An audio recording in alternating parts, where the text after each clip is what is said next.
যদি না করেন, প্রিয় নবীজি মুহাম্মদুর রাসূলুল্লাহ সাল্লাল্লাহু আলাইহি ওয়াসাল্লাম ইস্তেঞ্জার যেই কতগুলো সুন্নতের কথা বলেছেন, এই সুন্নতগুলো যদি পালন না করেন, যতই নেক আমল করেন, যতই নফল নামাজ আদায় করেন, যতই 5 ওয়াক্ত নামাজ আদায় করেন, আল্লাহ রাব্বুল আলামিন কোনো নেক আমল কবুল করবেন না। আপনি ইস্তেঞ্জা যদি সঠিকভাবে না করেন, তাহলে আপনার কোনো নেক আমলেই আল্লাহ তাআলা কবুল করবেন না। ইস্তেঞ্জা কি? ইস্তেঞ্জা কি? ইস্তেঞ্জা হচ্ছে পায়খানা প্রস্রাব করার পর আমাদের শরীর থেকে নাফাকি দূর করার যে মাধ্যম, নাফাকি দূর করার যে প্রক্রিয়া, ওই প্রক্রিয়াকে হাদিসের ভাষায় ইস্তেঞ্জা বলা হয়। জোরে জোরে বলি সুবহানাল্লাহ। আপনি যতই তাহাজ্জুদ পড়েন, 5 ওয়াক্ত নামাজ জামাতের সাথে আদায় করলেন, কিন্তু দেখা গেছে পায়খানা প্রস্রাবের নাফাকি থেকে পরিপূর্ণভাবে নিজেকে পবিত্র করতে পারলেন না, তাহলে আপনার কোনো নামাজ কবুল আল্লাহ তাআলা করবেন না, কোনো নেক আমলই কবুল করবেন না। আপনি মনে করছেন যে আমি তো পবিত্র, অথচ আপনার শরীরে আপনার প্রস্রাবের ফুটা লেগে আছে, আপনার শরীরে প্রস্রাবের ফুটা লেগে আছে, নাফাকি লেগে আছে, আপনি নাফাক। তো এই নাফাক শরীর নিয়ে আপনি মসজিদে নামাজ আদায় করলে আপনার নামাজ কবুল হবে তো দূরের কথা, সওয়াব হবে তো দূরের কথা, আরও গুনাহ হবে। আরও কি হবে? গুনাহ হবে। আপনি ভালোভাবে প্রস্রাব পায়খানা থেকে পবিত্রতা অর্জন করলেন না, এসে কোরআন শরীফ মেলে, আল্লাহর কালাম মেলে, কোরআন মাজিদ মেলে কোরআন শরীফ তেলাওয়াত করতে শুরু করলেন, অথচ আপনার শরীরে প্রস্রাবের ফুটা নাফাকি, প্রস্রাবের ছিটা লেগে আছে। এর কারণে এভাবে যে কোরআন তেলাওয়াত করতেছেন, এখন আপনার সওয়াব হবে না গুনাহ হবে? গুনাহ। সওয়াব তো পাবেনই না, আরও গুনাহ আপনার আমল নামার মধ্যে লেখা হবে।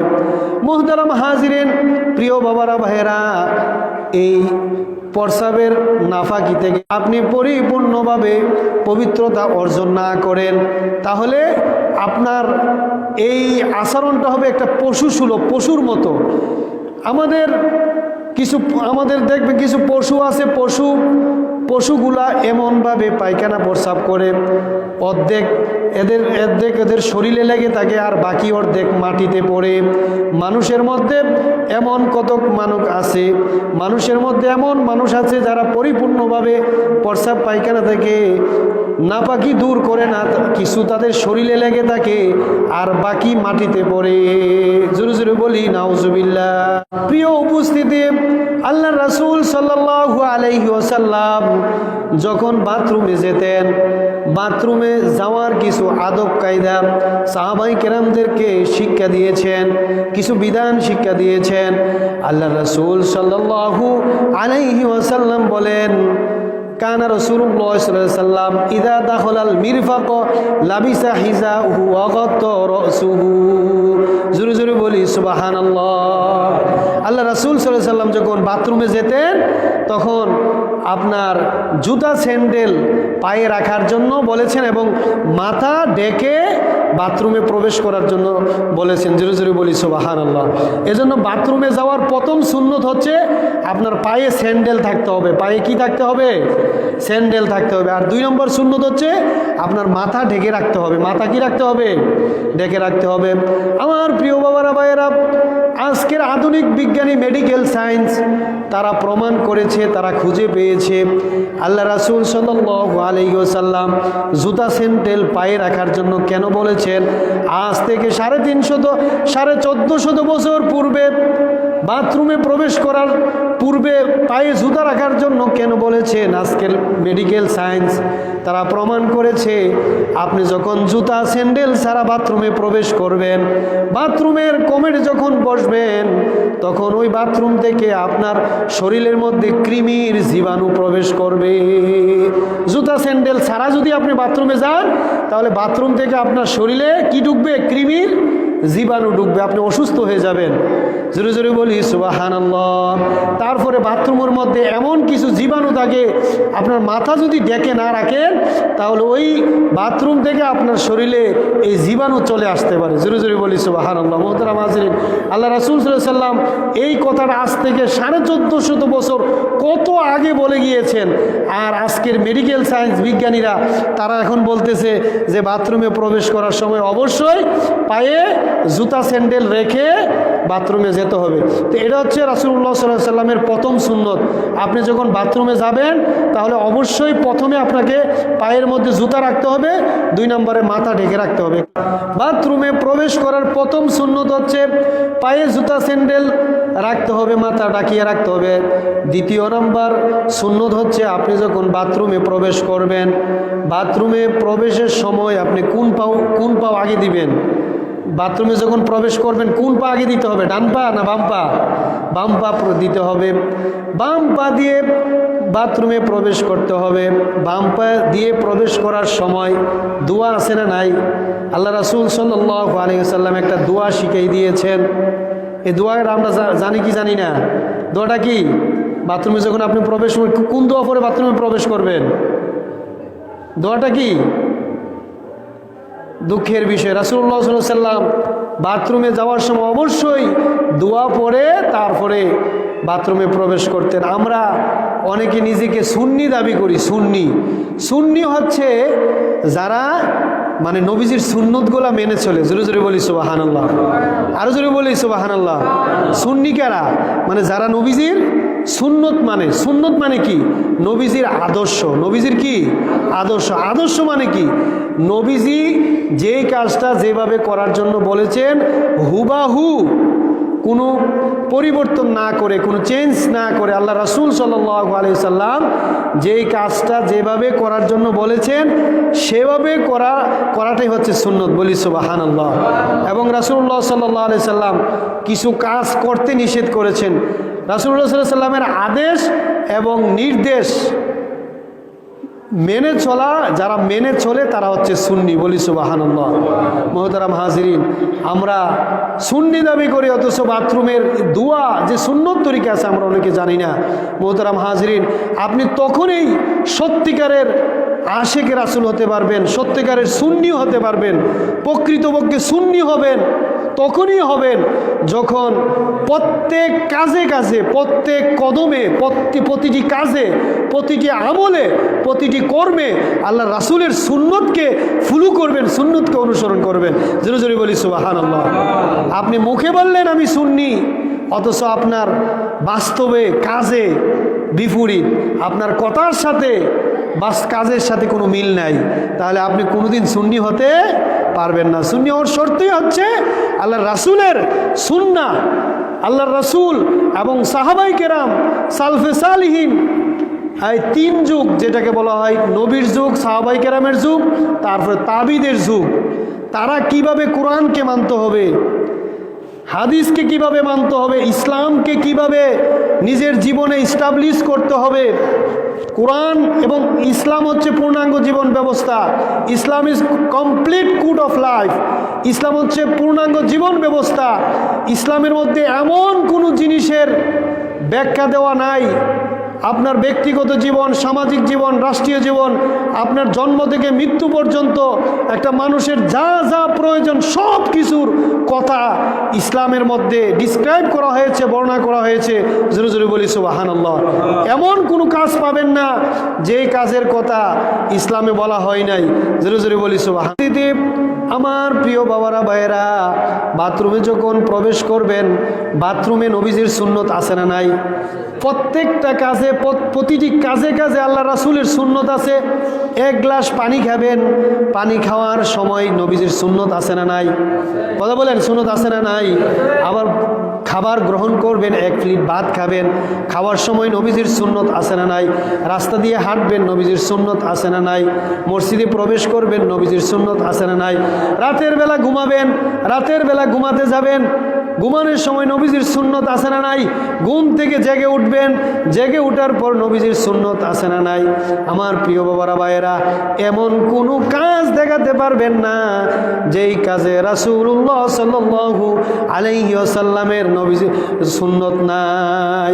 জোরে জোরে বলি সুবহানাল্লাহ, আরো জোরে বলি সুবহানাল্লাহ। আপনার জীবনের প্রত্যেকটা কাজ, আপনার জন্ম থেকে মৃত্যু পর্যন্ত 60 বছর 70 বছরের হায়াতে জিন্দিগিতে প্রত্যেকটা কাজে রাসূলের আদর্শ মেনে চলতে হবে। আপনার জীবনের প্রতি কাজে কদমে কদমে যখন রাসূলুল্লাহ সাল্লাল্লাহু আলাইহি সাল্লামকে ফলো করবেন, রাসূলুল্লাহ সাল্লাল্লাহু আলাইহি সাল্লামকে অনুসরণ করবেন, তখনই আপনি সত্যিকারের সুন্নি হতে পারবেন, আশিকে রাসূল হতে পারবেন। জোরে জোরে বলি সুবহানাল্লাহ। এছাড়া আপনি মুখে যতই বলেন যে আমি সুন্নি, আমি এমন, কিন্তু আল্লাহ রাসূল সাল্লাল্লাহু আলাইহি সাল্লাম হাসরের ময়দানে আপনি যখন রাসূলুল্লাহ সাল্লাল্লাহু আলাইহি সাল্লামের কাছে যাবেন, তখন আপনাকে দেখেই বলবেন যে সুহকান সুহকান লিমান গায়্যারা বাদি, দূর হও দূর হও, তুমি দুনিয়াতে জীবিত থাকা অবস্থায় আমাকে মানো নাই, আমাকে অনুসরণ করো নাই, আমার যে সুন্নত রেখে এসেছিলাম, যে কোরআন এবং হাদিস রেখে এসেছিলাম, লিমান গায়্যারা বাদি, এগুলোকে বিকৃতি করেছো, এগুলোকে মেনে চলো নাই। জোরে জোরে বলি নাউজুবিল্লাহ। মুহতারাম হাজিরিন, আল্লাহ রাসূল সাল্লাল্লাহু আলাইহি সাল্লাম হাসরের ময়দানে আপনাকে পরিচয় দিবে না সুহকান সুহকান লিমান গায়্যারা বাদি, বলবেন দূর হও দূর হও দূর হও, আপনাকে তাড়িয়ে দিবেন। কাজে মুহতারাম হাজিরিন, আমাদের প্রত্যেক কাজে, প্রত্যেকটা আমলে আল্লাহ রাসূল সাল্লাল্লাহু আলাইহি সাল্লামকে অনুসরণ করতে হবে। আপনি একটা আমল করবেন, দেখতে হবে যে এই কাজে আল্লাহ রাসূল সাল্লাল্লাহু আলাইহি সাল্লাম কিভাবে আমলটা করেছেন। অমুক আলেমে বলেছে, তমুক আলেমে বলেছে না, আমাকে দেখতে হবে যে আল্লাহর রাসূল করেছেন কিনা। জোরে জোরে বলি সুবহানাল্লাহ। আপনার প্রত্যেক কাজে কাকে দেখতে হবে? আল্লাহ রাসূল করেছেন কিনা, সাহাবায়ে কেরাম কিভাবে করেছেন, তাবিগণ কিভাবে করেছেন। এভাবে যখন আপনার কাজের সাথে, আপনার আমলের সাথে, তাদের সাথে মিলাবেন, তখন আপনি অ্যাকুরেটভাবে আপনার আমলটা হয়ে যাবে। আল্লাহ রাব্বুল আলামিন আপনার আমলকে কবুল করে নেবেন। জোরে জোরে বলি সুবহানাল্লাহ। আপনি যদি এমন একটা আমল করলেন, উদ্ভট আমল, উদ্ভট আমল, যে আমল সাহাবায়ে কেরাম করে নাই, যে আমল রাসূলুল্লাহ সাল্লাল্লাহু আলাইহি সাল্লাম করে নাই, আপনি এমন একটা আমল শুরু করে দিলেন যে আমল রাসূলুল্লাহ সাল্লাল্লাহু আলাইহি সাল্লাম করে নাই, করার জন্য আদেশও করে নাই, আর তারপরে সাহাবায়ে কেরাম করেন নাই, তাবিগণ করেন নাই, আপনি উদ্ভট আমল করে শুরু করে দিলেন। আল্লাহ রাসূল সাল্লাল্লাহু আলাইহি সাল্লাম বলেন, মান আমিলা আমালান লাইসা আলাইহি আমরুনা ফাহুয়া রাদ্দুন। আপনি এমন একটা আমল করলেন, এমন একটা কাজ করলেন, যে কাজ করার জন্য, যে আমল করার জন্য আল্লাহ রাসূল সাল্লাল্লাহু আলাইহি সাল্লাম আপনাকে নির্দেশনা দেয়নি, যে কাজ করার জন্য আল্লাহ রাসূল সাল্লাল্লাহু আলাইহি সাল্লাম আপনাকে আদেশ দেয়নি, যে আমল করার জন্য ফাহুয়া আমরুনা, যে কাজ করার জন্য রাসূলের কোনো অনুমোদন নাই, যে কাজ সাহাবায়ে কেরাম করেন নাই, আল্লাহ রাসূল করেন নাই, তাবিগণ করেন নাই, আপনি উদ্ভট নিজের থেকে বানিয়ে করতে শুরু করলেন, ফাহুয়া রাদ্দুন। আল্লাহ রাসূল বলেন ফাহুয়া রাদ্দুন, ফাহুয়া রাদ্দুন, ফাহুয়া রাদ্দুন। ওই আমলটা আপনার কাছ থেকে কখনো গ্রহণ করা হবে না, কখনো আপনার থেকে অ্যাকসেপ্ট করা হবে না। জোরে জোরে বলি নাউজুবিল্লাহ। মুহতারাম হাজিরিন, আমল কবুল হওয়ার অন্যতম শর্ত হচ্ছে তরিকাটা হতে হবে রাসূলুল্লাহর তরিকা। তরিকাটা হতে হবে কার তরিকা? আপনার মন গড়া মতো তরিকা, আপনি নিজে তরিকা বানাই লাইলেন, তাহলে এই আমল কোনোদিন কবুল হবে না। আমল করার সময় দেখতে হবে আমার রাসূল কিভাবে করেছেন, সাহাবায়ে কেরাম কিভাবে করেছেন, তাবিগণ কিভাবে করেছেন, আপনার আমল তাদের সাথে মিলে কিনা আপনাকে দেখতে হবে। একটু বাথরুমে যখন প্রবেশ করবেন, আল্লাহ রাসূল সাল্লাল্লাহু আলাইহি সাল্লামের সুন্নত হচ্ছে বাম পা দিয়ে প্রবেশ করতে হবে। বাম পা দিয়ে প্রবেশ করবেন, প্রবেশ করার সাথে সাথে আল্লাহ রাসূল সাল্লাল্লাহু আলাইহি সাল্লাম একটা দোয়া শিখিয়ে দিয়েছেন। এই দোয়াটা হচ্ছে আল্লাহুম্মা ইন্নী আউযু বিকা মিনাল খুবুসি ওয়াল খাবাইস। আল্লাহ রাসূল সাল্লাল্লাহু আলাইহি সাল্লাম বাথরুমে ঢোকার সময় এই দোয়াটা শিখিয়ে দিয়ে গেছেন। আল্লাহ রাসূল সাল্লাল্লাহু আলাইহি সাল্লাম এই দোয়াটা পড়তেন এবং সাহাবায়ে কেরাম এই দোয়াটা পড়তেন। আল্লাহুম্মা ইন্নী আউযু বিকা, সকলে বলেন আল্লাহুম্মা, সকলে বলি আল্লাহুম্মা ইন্নী আউযু বিকা মিনাল খুবুসি ওয়াল খাবাইস। আর জোরে ওয়াল খাবাইস। প্রিয় মুহতারাম হাজিরিন, এভাবে আপনার প্রত্যেক কাজে যখন নবীজিকে মানবেন, তখন আল্লাহ রাসূল হাসরের ময়দানে আপনার জন্য সুপারিশ করে আল্লাহ রাসূলের জন্য ওয়াজিব হয়ে যাবে। জোরে জোরে বলি সুবহানাল্লাহ, আরো জোরে বলি সুবহানাল্লাহ। মোহতারাম হাজরিন, বাথরুমে প্রবেশ করলেন, করার পরে বাথরুম করার সময় আপনাকে আল্লাহর নাম, নবীজির নাম লওয়া যাবে না। বাথরুম ছাড়া অন্য কোনো কাজ করা যাবে না। এখন বর্তমান যুগে এমন এক যুগে আমরা চলে এসেছি, আমাদের যুবকরা মোবাইলে এত আসক্তি হয়ে গেছে, সারাক্ষণ তো মোবাইল টিপে তারপরে বাথরুমে গিয়েও মোবাইল টিপি করে। এরকম আছে না নাই? আছে। বাথরুমের সময় কোনো কিছু করা যাবে না। বাথরুমে যদি আপনার ফোন আসে তাহলে ফোনও বন্ধ রাখতে হবে। ওই সময় ওই বিশেষ কাজ ছাড়া আর কোনো কিছু করা যাবে না। মোহতারাম হাজিরিন, আল্লাহ রাসূল সাল্লাল্লাহু আলাইহি সাল্লামের আরও সুন্নত হচ্ছে, আপনি বাথরুম করার পরে টিস্যু ব্যবহার করতে হবে, ডিলা কুলুপ ব্যবহার করতে হবে। জোরে জোরে বলি সুবহানাল্লাহ, আরো জোরে বলি সুবহানাল্লাহ। আপনি টিস্যু যদি ব্যবহার না করেন, ডিলা কুলুপ ব্যবহার যদি না করেন, দেখা গেছে আপনার এই পায়ুপথে ময়লা লেগে থাকার কারণে এরপরে আপনি যতবারই উজু করেন আপনি পবিত্র হতে পারবেন না। যতবারই উজু করেন আপনি পবিত্র হতে পারবেন না। এজন্য উত্তম হচ্ছে প্রথমে কি ব্যবহার করতে হবে? ডিলা কুলুপ, টিস্যু থাকলে টিস্যু অথবা ডিলা কুলুপ, তারপরে পানি ব্যবহার করবেন। জোরে জোরে বলি সুবহানাল্লাহ। এভাবে হচ্ছে রাসূলুল্লাহ সাল্লাল্লাহু আলাইহি সাল্লামের সুন্নাহ পদ্ধতি। আল্লাহ রাসূল সাল্লাল্লাহু আলাইহি সাল্লামের জমানায় এই কুবাবাসী, মদিনাতে একটা গোত্রের নাম ছিল কুবাবাসী।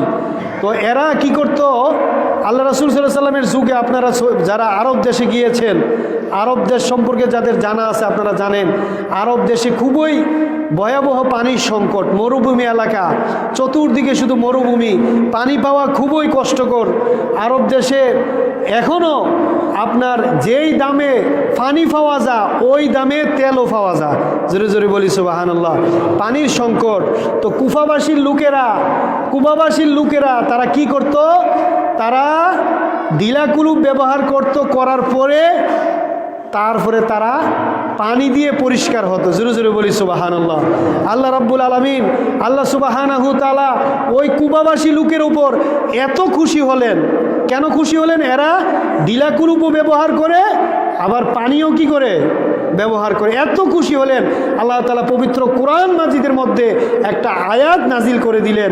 এদের উপর খুশি হয়ে, সন্তুষ্ট হয়ে জিবরাইলের মাধ্যমে একটা আয়াত রাসূলুল্লাহ সাল্লাল্লাহু আলাইহি ওয়াসাল্লামের উপর নাজিল করে দিলেন। জোরে জোরে বলি সুবহানাল্লাহ। আয়াত হচ্ছে ফিহি রিজালুই ইউহিব্বুনা আইয়াতাতাহারু ওয়াল্লাহু ইউহিব্বুল মুতাতাহিরিন। এই আয়াতের অর্থ হচ্ছে, যারা পবিত্রতাকে ভালোবাসে, যারা অধিক পবিত্রতাকে ভালোবাসে, আল্লাহ রাব্বুল আলামিনও তাদেরকে ভালোবাসেন। জোরে জোরে বলি সুবহানাল্লাহ, আরো জোরে বলি সুবহানাল্লাহ। এজন্য আপনি বাথরুমে গেলেন, কোনো রকমে তাড়াহুড়া করে ঠিকমতো পানি ব্যবহার করলেন না, তারপরে ঠিকমতো আপনি টিস্যু ব্যবহার করলেন না, আপনার শরীরে নাফাকি লেগে আছে, এই নাফাকি লয়ে মসজিদে প্রবেশ করলেন। তারপরে দেখা যায় আমরা অনেক সময় প্রস্রাবখানাতে প্রস্রাব করতে গিয়ে আপনার প্রস্রাব করেই একটু অপেক্ষা করি না, একটু সময় নিয়ে কাজটা সারি না, প্রস্রাব করে উঠে যাই, দাঁড়াই যাই। তো প্রস্রাব করে দাঁড়িয়ে গেলে কি হয়?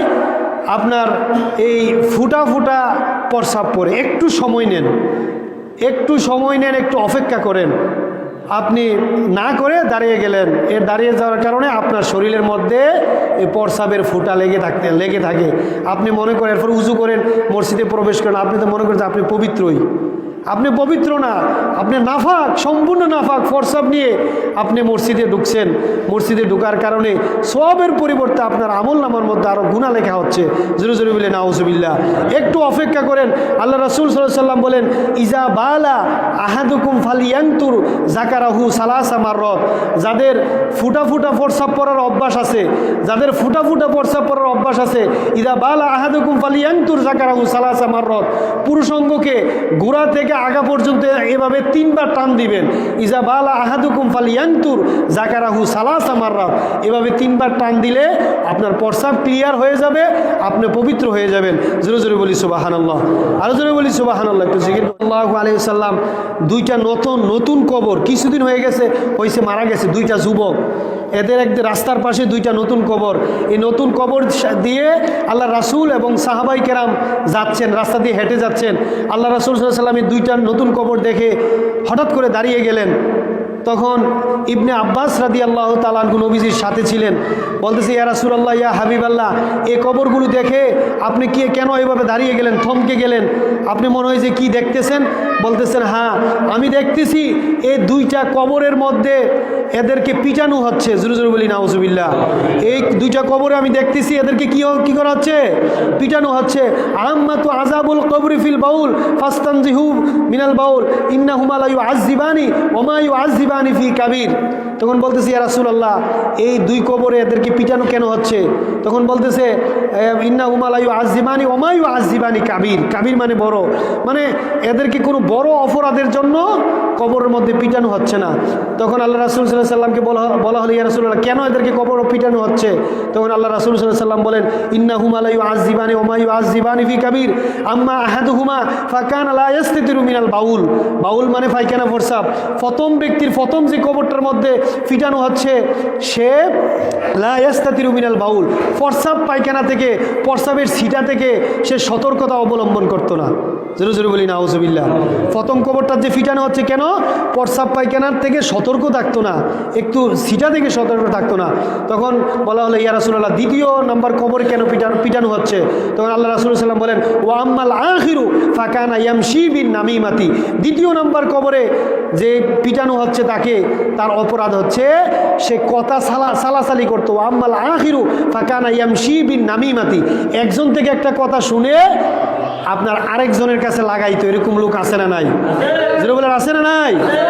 আল্লাহ রাসূল সাল্লাল্লাহু আলাইহি ওয়াসাল্লাম এই সমস্ত মানুষদেরকে যে প্রকাশ্যে দুনিয়াতেই যা কবরের মধ্যে পিটানো হয়, আল্লাহ রাসূল সাল্লাল্লাহু আলাইহি ওয়াসাল্লাম নিজে দেখেছেন।